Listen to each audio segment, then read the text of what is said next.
My name is Lois Chartier. I'm with the Niagara Historical Society.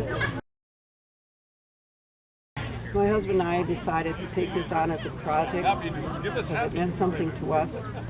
So we got permission from the city to put a marker here, and they gave this marker to us. We couldn't find the original place where the mass grave was or is. There was conflicting stories and so on and so forth, so we decided we would ask the city for a place, and they gave us a spot. It's over the water line. They're never going to use it for anything because they can't dig into the ground there. So anyway, I don't know if I went through this already, but we went over to Norway Granite and Marble, and we said we'd like to buy a marker, and she said, "What are you going to use it for?" And I said, "We want to, make a monument here about the epidemic." And she said, "I'm interested in that kind of a project.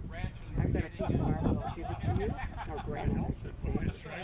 And she did the piece of granite, and she did the engraving, and her men came over and placed it in this particular spot. So I'm looking for stories of how the flu epidemic impacted families in those days.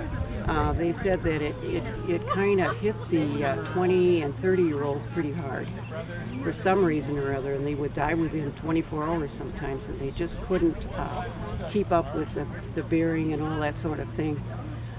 So that's how the mass grave started. And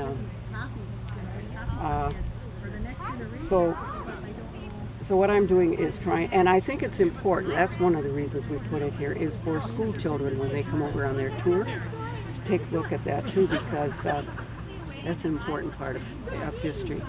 And one lady told me too, she said during World War I, when they were in the trenches and it was so wet and so dirty and unsanitary, they got the flu. It just went right through the whole thing, and more soldiers died of flu and dysentery than they did actually in the battles.